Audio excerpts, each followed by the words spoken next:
ये लीजिए, लेकिन मैं एक बार फिर कहूंगा खाला, अगर एक हाथ में ना रुक जाएंगी ना तो 5 से 6 लाख रुपए दिलवा दूंगा आपके घर के। सांप का काटा इंसान एतवार आने की राह नहीं देखता बेटा, मुझे पैसा फौरन चाहिए। लेकिन क्यों?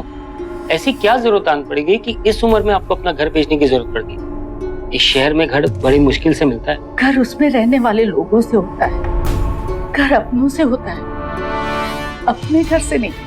और अगर घर और अपनों के बीच किसी को चुनना पड़े तो मैं अपनों को चुनूंगी।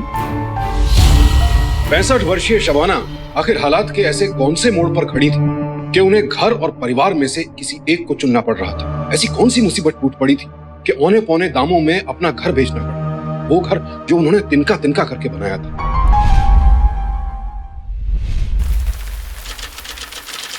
मिसबा, आए ना बेटे, अंदर आ जाओ।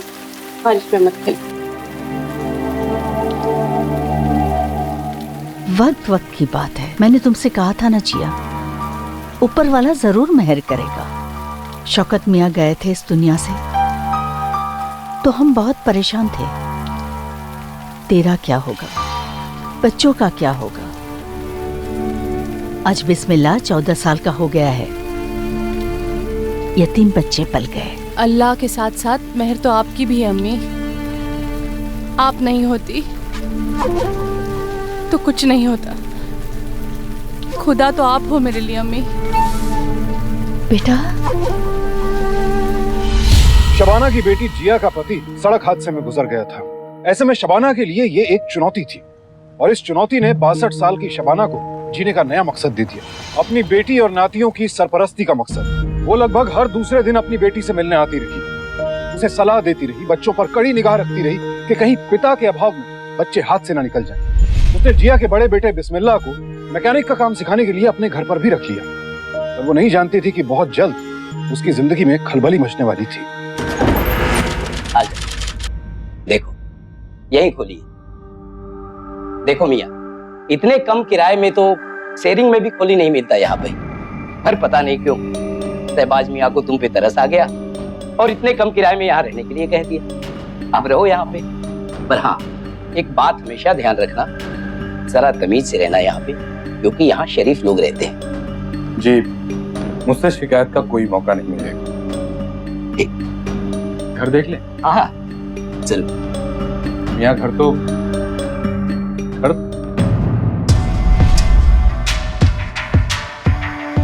छिपकर क्यों खड़ी हो? दुआ सलाम नहीं करते बड़ों से? कॉफी खाओगे? कहा था ना तुम दोनों से, यूं ही किसी अजनबी के यहाँ नहीं जाते। चलो यहाँ से, चलो।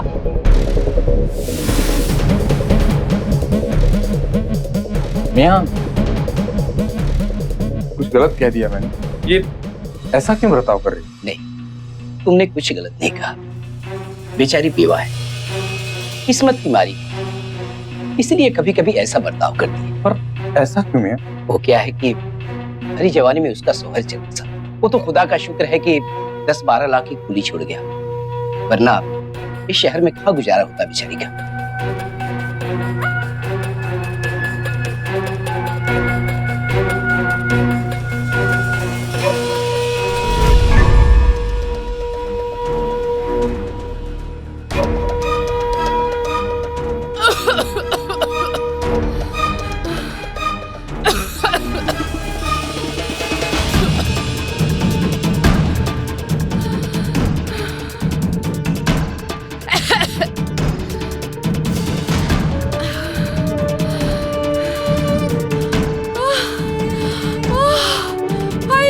अरे ये तो गिर गई। उठाओ उठाओ, अरे उठाओ संभाल के, उठिए।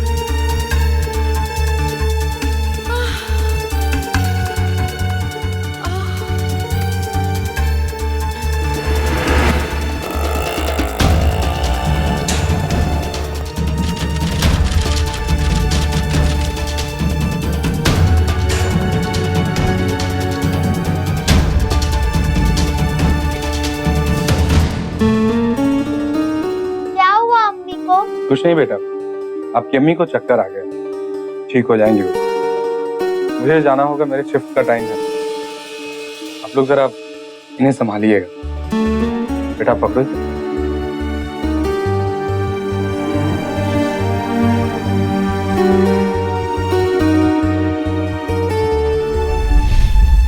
ये अम्मी ने सालन भेजा है आपके लिए।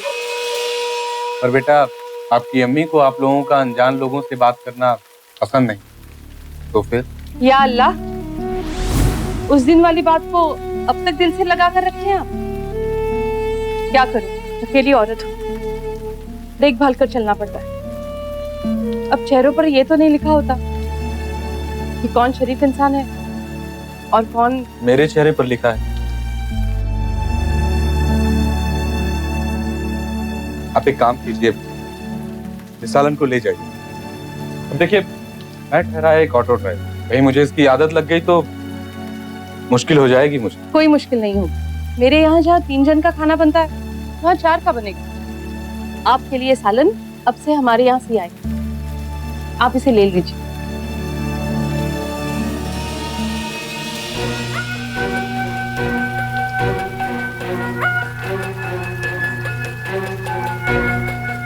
आओ बच्चों।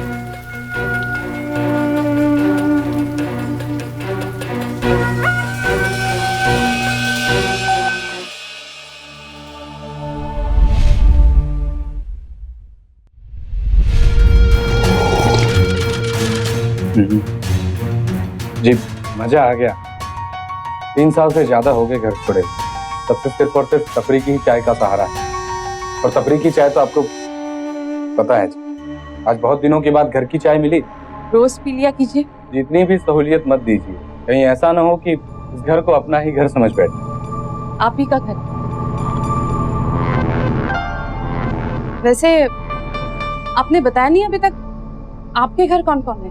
जी अम्मी है, अब्बू है और एक भाई भी है बड़ा, जो बहुत नेक है। और घरवाली?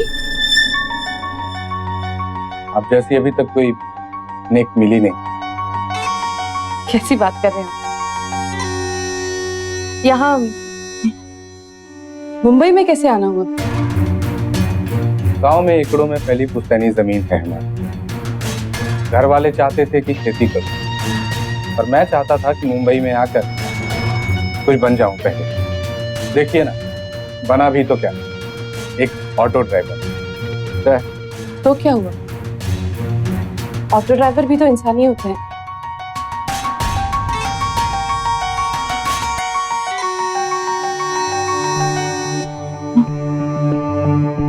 मेरी मानिए, लड़की देख लीजिए और निकाह कर लीजिए फटाफट, वरना उम्र निकल जाएगी आपकी। जी उम्र का क्या, आप ही को देख लीजिए। कोई कह सकता है कि 25 साल की उम्र में 3 बच्चों की माँ है। 25? मैं 35 की हूँ जनाब। क्या? खुदा खैर करे। आप हैं ही इतनी खूबसूरत कि आपकी उम्र का कोई अंदाजा लगा ही नहीं सकता।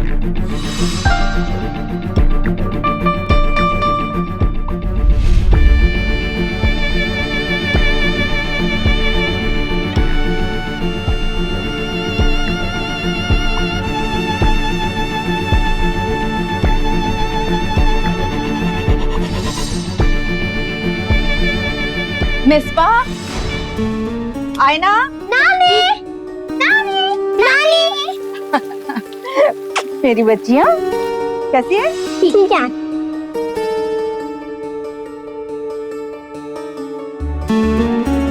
अम्मी कैसी हो अम्मी? अच्छी। जियारत तो ठीक से हुई ना अम्मी? खुदा के करम से सब खैरियत से हुआ, लेकिन इस बारिश ने परेशान कर रखा, रुकने का नाम ही नहीं ले रही है। जिया, जी अम्मी। कुछ बदली बदली सी लग रही है। नहीं तो अम्मी।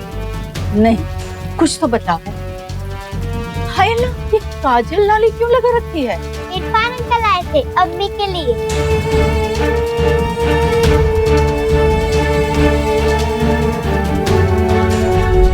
ये तो क्या कह रही है? देख, दूसरी शादी से मुझे कोई तौबा नहीं। तू जरा सोच, बच्चे अभी छोटे हैं, बिस्मिल्लाह तो सब समझता है। अम्मी, कल को इन्हीं बच्चों को आगे चलकर बाप की जरूरत पड़ेगी ना। माना कि आपको मेरी बहुत चिंता है अम्मी, पर आपको ऐसा नहीं लगता कि हम जिससे बहुत ज्यादा प्यार करते हैं, कभी कभी उसी की भलाई का सोचते सोचते हम उसी की खुशियों का गला घोट देते। माना इरफान आज रिक्शा चलाता है, पर गांव में खेती है उसकी, भले करते हैं इरफान। और अम्मी, इतनी उम्र तो मेरी भी हो गई, शराफत और दलालत में फर्क कर सकूं। ठीक है, इरफान से कहना मुझसे आके मिले।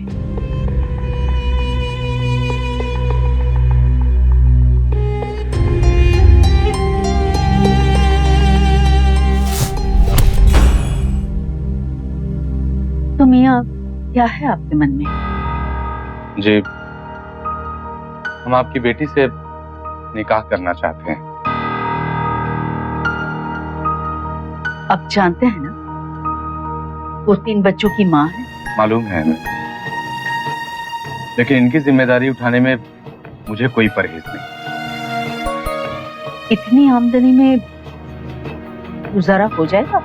जी माफ कीजिएगा, गुजारा आमदनी से नहीं, प्यार और जिम्मेदारी से होता है।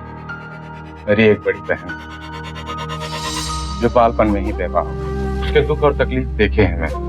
सच कहूं तो अगर किसी बेवा को दुनिया की सारी खुशियां दे पाऊं तो मुझे बेहद खुशी हो, अगर आपकी मंजूरी हो।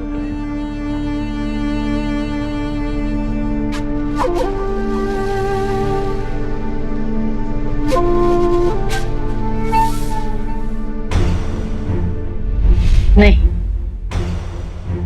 मुझे सुकून नहीं मिला इस लड़के से मिलकर। जिया, तेरी माँ हूँ, तेरी खुशियों की परवाह मुझसे ज्यादा किसी को नहीं, और ये लड़का नजरें मिलाकर बात ही नहीं कर सकता। खोट की नजरों से देखोगी तो खोटी नजर आएगा ना अम्मी।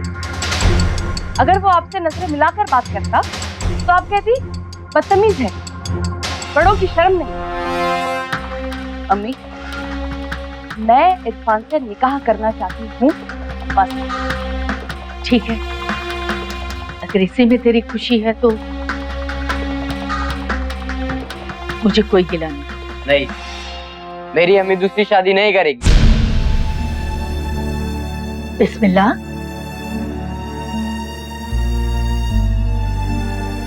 क्या हुआ बेटा? अच्छा, एक बात बता, तेरी अम्मी ने तुझे खुशी देने में कोई कमी छोड़ी? वो जिस हाल में भी थी, तुझे प्यार दिया ना, तो तेरी बारी है अपनी अम्मी को खुशी देने की।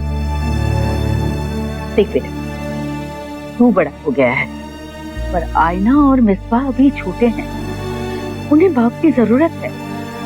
अपनी अम्मी को इतनी खुशी तो दे सकता है ना बेटा?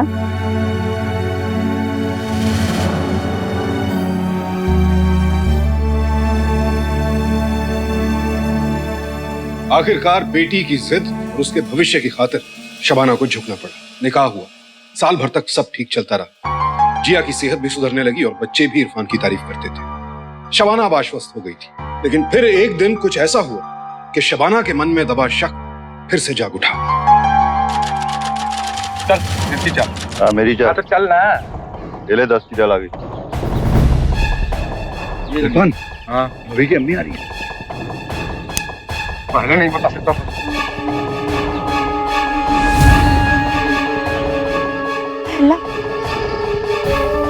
ऐसा क्यों लगा कि इरफान था जुआ खेल रहा था?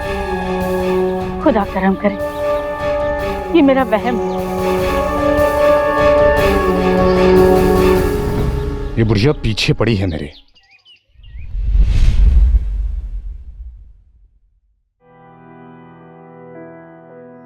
तौबा तौबा, ये मौसम भी, और ऐसे मौसम में भी कुछ निकट्टू बाहर रास्ते पे बैठकर जुआ खेल रहे थे। वैसे इरफान मियाँ कहाँ गए? ऑटो चलाने गए ना अम्मी। सलाम अम्मी। सलाम।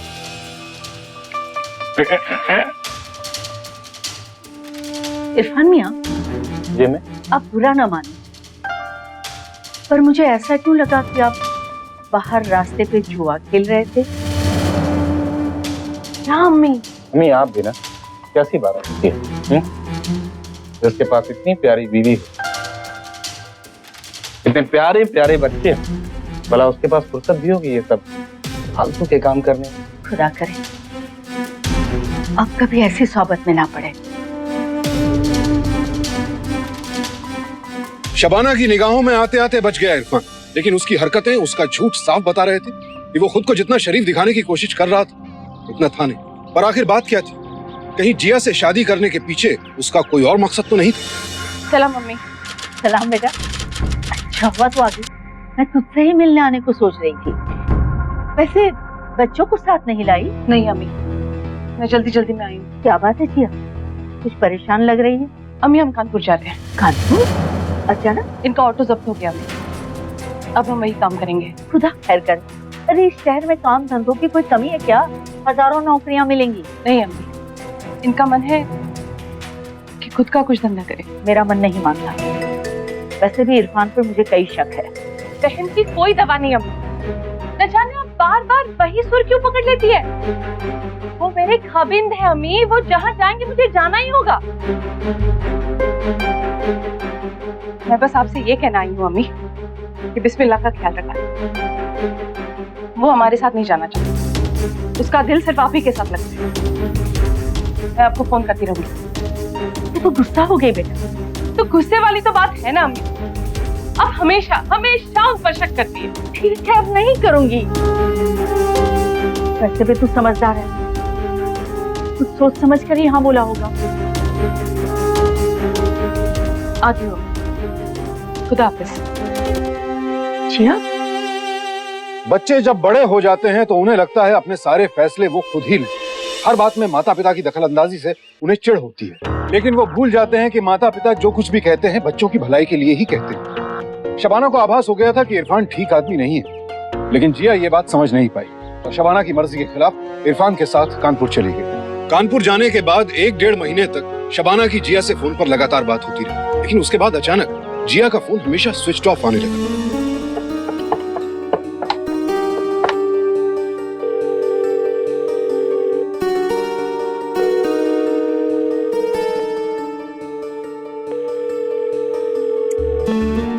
क्या बात है?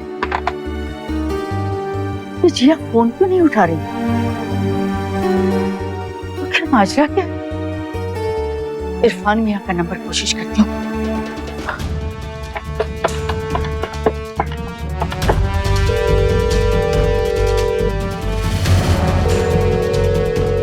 फिर बात क्या है?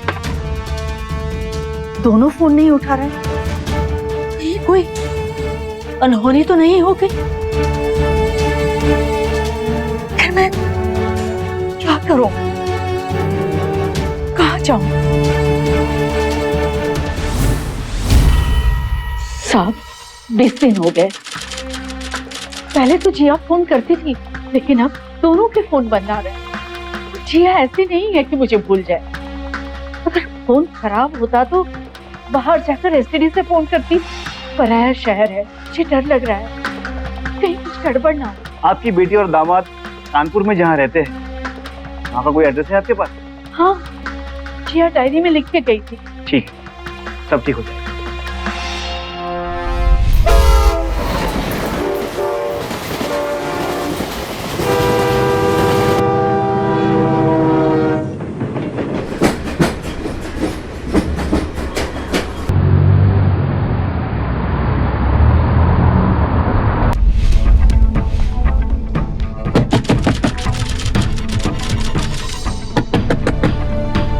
अरे आ रहा हूँ भाई, तरीके से नहाने भी नहीं देते।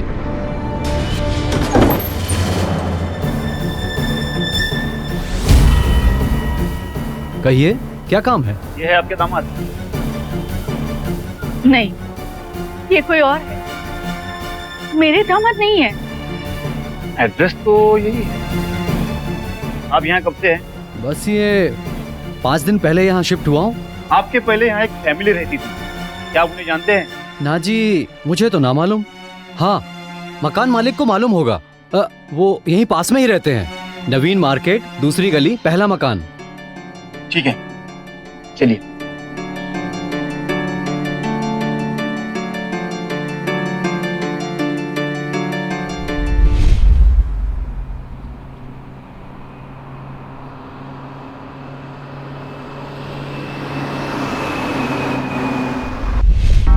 जी हाँ, इरफान और जिया यहीं रहते थे, मेरे ही घर पे।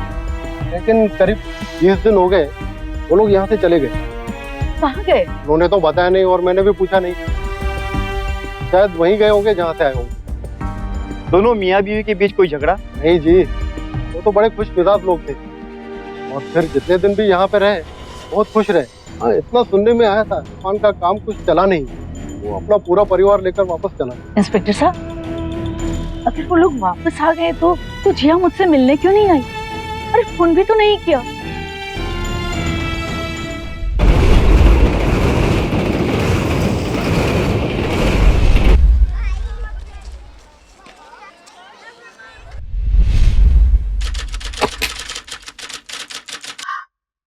शुक्र है दरवाजा खुला हुआ है, इसका मतलब जिया आ गई है। अब अगर उसने कहा ना कि फोन करना भूल गई थी तो इतना डांटूंगी उसे। खैर नहीं उसकी। जिया, इरफान, जिया दरवाजा खोलो। जी कहिए। ये मेरी बेटी जिया का घर है। जिया का घर था, मगर आपकी बेटी इसे 12 लाख में मुझे बेच के चली गई। जी हाँ, मगर आप तो उसकी माँ है, उसने आपको बताया नहीं? ये कैसे हो सकता है? एक मिनट रुकिए, आपकी तसल्ली के लिए मैं रजिस्ट्री के पेपर दिखाता हूँ। ये देखिए रजिस्ट्री के पेपर।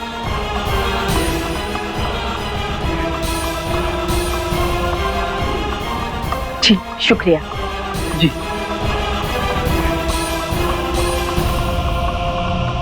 जिया ने घर बेच दिया, मुझे बताया भी।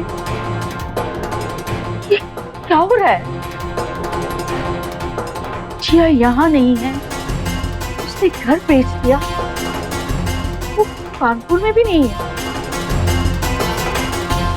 कहीं कुछ गड़बड़ तो नहीं? आप समझते क्यों नहीं? मुझे लग रहा है मेरी बेटी कोई बहुत बड़े खतरे में है, कोई बहुत बड़ा गुनाह हुआ है। इरफान ने जरूर कोई गड़बड़ की है। मेरी बेटी ऐसे ही खोली नहीं बेचेगी। अरे उसने मुझे बताया भी नहीं।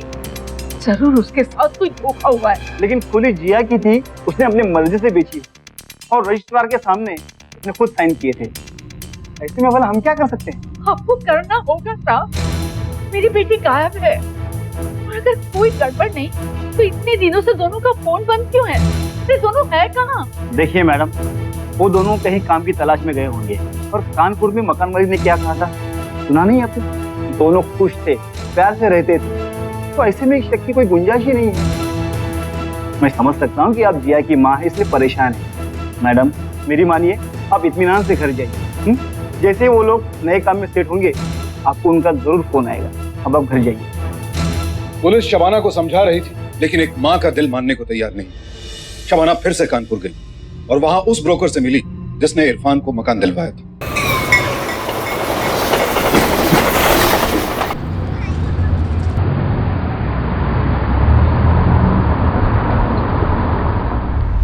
जनाब, मैं इरफान की सास हूँ। आपको याद होगा आपने उसे मकान दिलाया था। हाँ हाँ दिलवाया था। आपको भी दिलवाएं क्या? जी नहीं, मुझे उसका पता चाहिए, कोई किराएनामा वगैरह। जी ये शहर का इतना बड़ा नहीं, यहाँ सिर्फ जुबान चलती, यहाँ कागजी कार्रवाई कुछ हुई नहीं। लेकिन इतना पता है कि वो बंदा यूपी के रामपुर का रहने वाला है। रामपुर? शबाना को समझ नहीं आ रहा था कि कौन से रामपुर जाए, क्योंकि रामपुर तो बहुत है और हर जगह जाना, हर जगह ढूंढना, इसमें वक्त भी लगता और पैसा भी। शबाना के पड़ोसियों ने उसे बहुत समझाया कि यह महज उसका पागलपन है, और उसने एक नहीं सुना। इस सफर के लिए रुपयों का इंतजाम करने की सख्त कोशिश की शबाना ने, पर कोई नतीजा नहीं निकला और आखिरकार उसे अपना घर बेचना पड़ा। ये लीजिए, लेकिन मैं एक बार फिर कहूंगा खाला, अगर एक हाथ में ना रुक जाएंगी ना तो 5 से 6 लाख रुपए दिलवा दूंगा आपके घर। सांप का काटा इंसान एतवार आने की राह नहीं देखता बेटा। मुझे पैसा फौरन चाहिए। लेकिन क्यों? ऐसी क्या जरूरत आन पड़ेगी कि इस उम्र में आपको अपना घर बेचने की जरूरत पड़ गई? इस शहर में घर बड़ी मुश्किल से मिलता है। घर उसमें रहने वाले लोगों से होता है, घर अपनों से होता है, अपने घर से नहीं। और अगर घर और अपनों के बीच किसी को चुनना पड़े तो मैं अपनों को चुनूंगी।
अपनी बेटी जिया की तलाश में जुटी शबाना किसी भी सूरत में उस रामपुर तक पहुंचना चाहती थी जहां से इरफान का ताल्लुक था। लिहाजा शबाना ने एक एक कर हर उस रामपुर में अपनी दस्तक दी जहां उसे इरफान मिल सकता था। ये काम मुश्किल था, पर आखिरकार शिद्दत से अपनी बेटी की तलाश कर रही शबाना की मेहनत रंग लाई और उस रामपुर को उसने तलाश ही लिया जहां इरफान का घर था।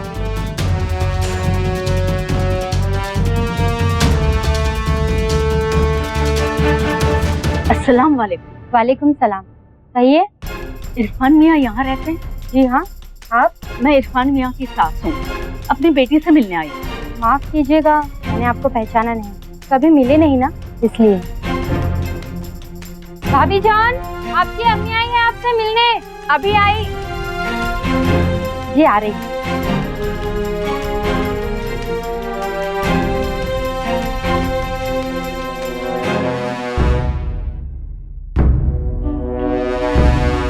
जी कहिए।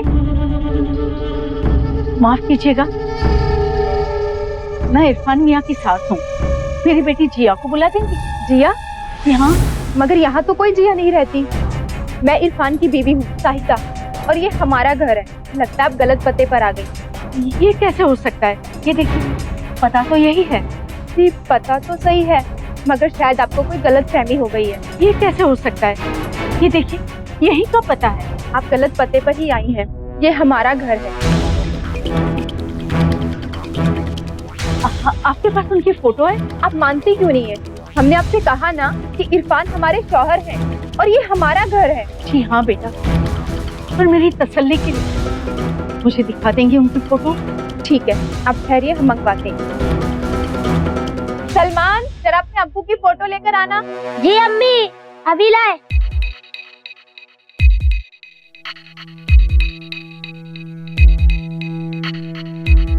ये देखिए। शुक्रिया बेटा। अरे ये क्या, अपने बड़े अब्बू की फोटो लेकर आए हो? जाकर अपने अब्बू की फोटो लेकर आओ। ये भी लेकर आते हैं।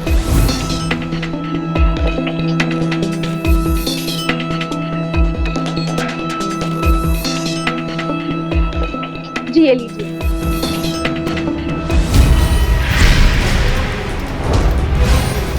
या अल्लाह,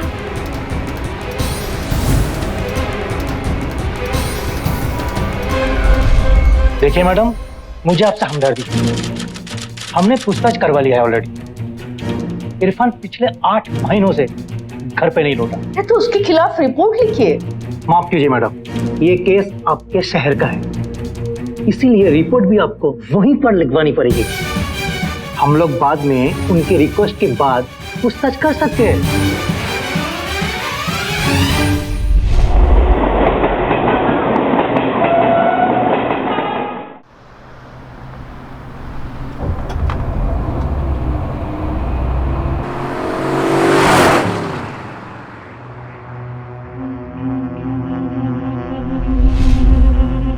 किसी ने मेरी नहीं सुनी। मैंने कहा था कि वो लड़का कमीना है। हम पहले भी छानबीन कर चुके हैं और लोगों के बयानों के मुताबिक जिया खुद अपनी मर्जी से इरफान के साथ गई। ऐसे में इरफान पर अपहरण का केस तो बनता नहीं। अपनी मर्जी से नहीं गई है साहब, पर गलाया है उसने मेरी बेटी को। देखिए मैडम, हम उसे ढूंढने के लिए पहले भी जा चुके हैं वहाँ पर। रही दूसरी शादी की बात, तो जिया खुद आकर यहाँ पर कंप्लेंट करेगी वही होगा। वैसे भी उसने आपसे कई बातें छुपाई, हो सकता है उसे ये बात भी मालूम हो। अब 1 महीने से उसका कोई फोन आपको नहीं आया, इसमें गुनाह वाली तो बात नहीं है। ऐसे में किस धारा के अंतर्गत हम केस दर्ज करें? मेरी बच्ची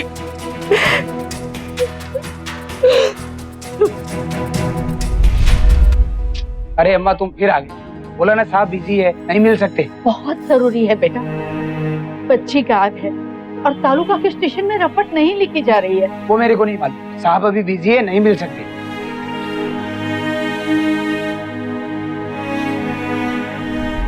शबाना 3 दिनों तक ऑफिसर के दफ्तर के बाहर बैठी रही।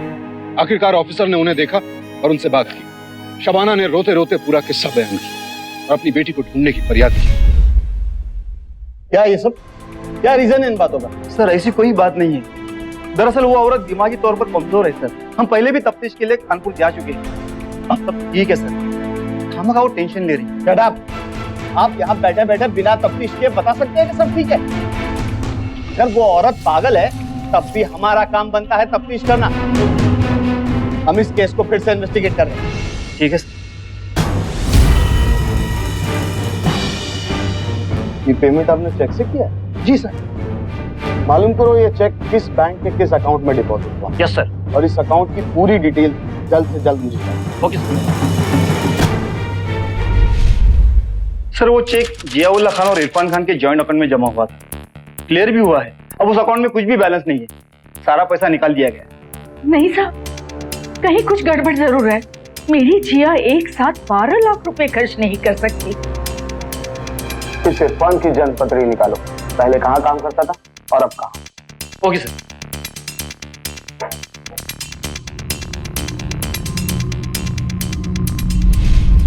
इरफान रिश्ते वाले को जानते हो?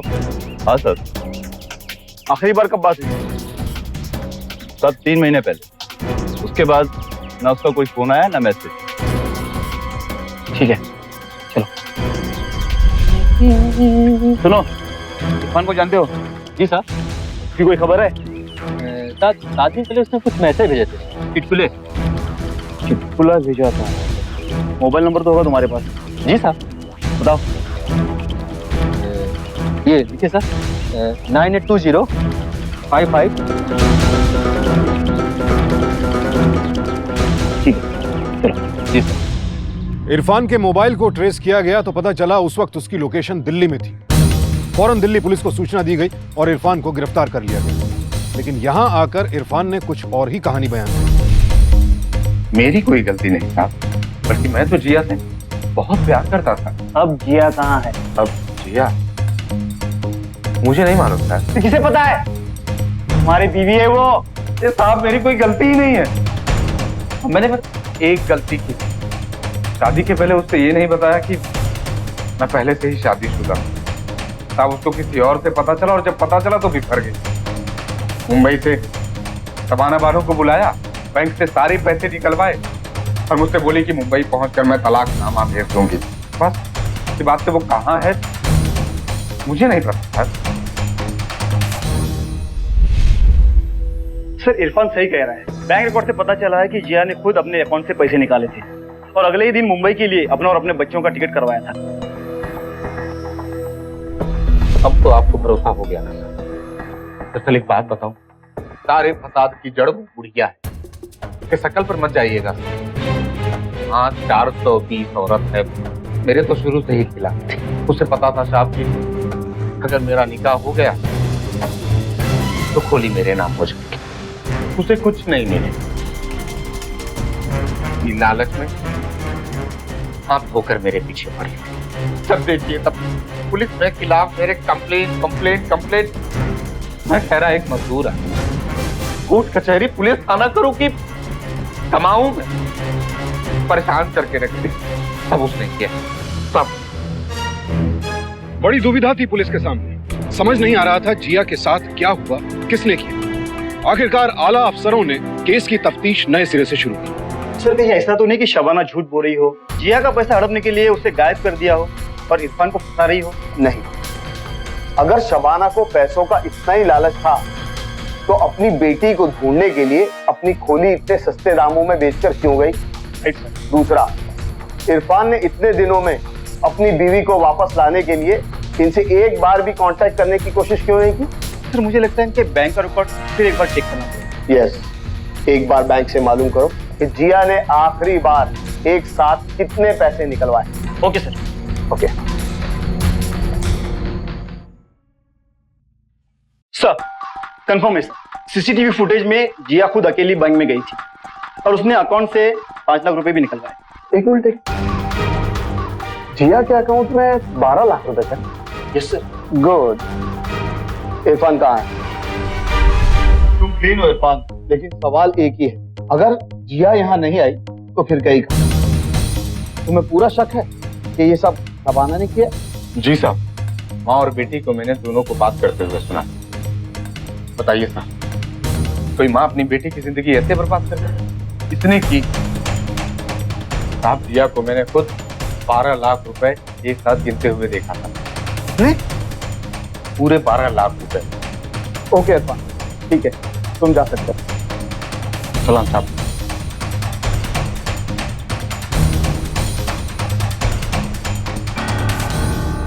इरफान को रंगे हाथों गिरफ्तार करने के लिए पुलिस ने उसे आजाद कर दिया और गुप्त रूप से उसका पीछा करने लगी और आखिरकार इरफान खुद अपने ही जाल में फंस गया। उसे पैसों के साथ गिरफ्तार कर लिया गया।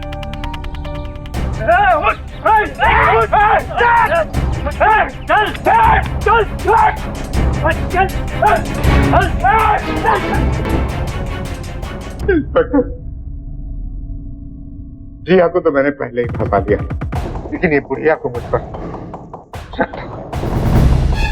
सच तो यह है कि जिया से ज्यादा मेरी नजर उसकी 12 लाख की खोली पर थी। कैसे भी करके बस मुझे उसके पैसे चाहिए थे। तो उसे पहला फुसला कर कानपुर लेकर गया, फिर कभी वहां धंधे के नाम पर, खर्चे के नाम पर रोज उससे पैसे लेता रहता। बेगम अब शायद कुछ काम बन जाए। खुदा करे ऐसा ही हो। बेगम अब बहुत अच्छी। मेरा और उसका अकाउंट ज्वाइंट था, तो उससे पैसे निकालता था। बड़ी यही आती कि मैंने उसके पैसे बहुत। एक दिन उसके हाथ में बैंक की स्टेटमेंट लगी, उसमें से 7 लाख रुपए गायब थे। वही मेरा भेद खुल गया।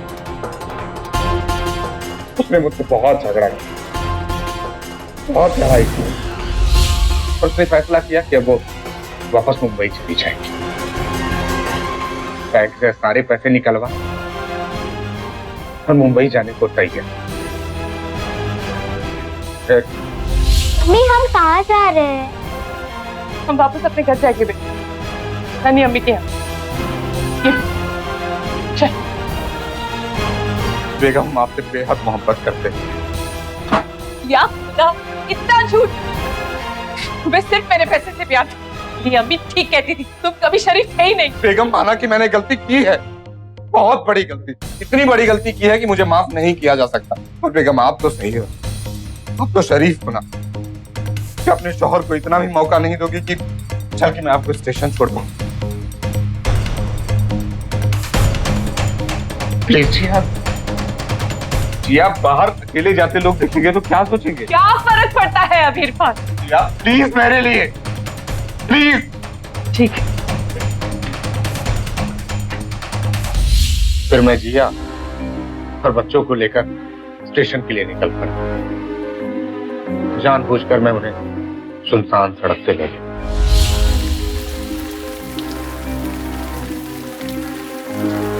बेगम रुकिए ना जरा। अब क्या है इरफान?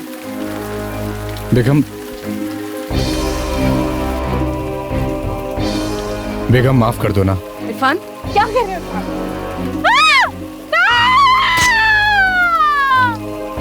फिर मौका मिलते ही हत्या कर दी। फिर मैंने उनकी मुंबई की टिकट बनवाई और स्टेशन पर लोगों से ये कह दिया कि हम नहीं जा सकते। साहब मैंने तो पैसे भी नहीं लिए उसके, और बाकी के पैसे बचे गांव की एक जमीन में काट।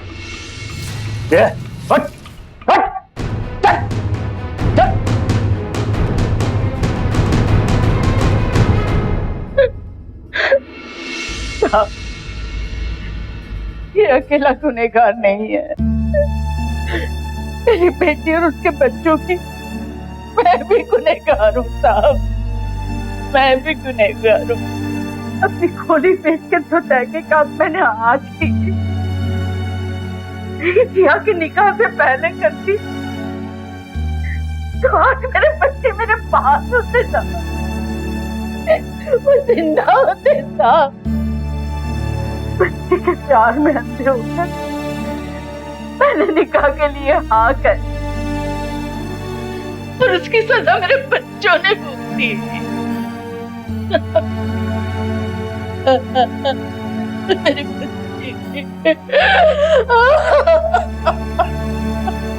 किसी ने भी शबाना की बात नहीं सुनी, लेकिन एक माँ के मन में धुन थी अपनी बेटी से मिलने की। शबाना के शक पर किसी ने भी यकीन नहीं किया, और जब सच सामने आया तो बहुत देर हो चुकी थी। इसीलिए सावधान हो जाएं जिया जैसे लोग, क्योंकि शराफत का मुखौटा लगाए बहुत से इरफान घूम रहे हैं हमारे समाज में। इरफान को गिरफ्तार कर लिया गया और अब उस पर मुकदमा चल रहा है। बिस्मिल्लाह अब अपनी नानी के साथ रहता है। शबाना को जिंदगी में एक और मकसद मिल गया है, बिस्मिल्लाह की निगहबानी। सावधान रहें, सतर्क रहें, सुरक्षित रहें। अब मैं सुशांत सिंह आपसे विदा लेता हूं। कल फिर मुलाकात होगी एक और ऐसी ही अद्भुत सत्य घटना के साथ। देखते रहें सावधान इंडिया, इंडिया फाइट्स बैक।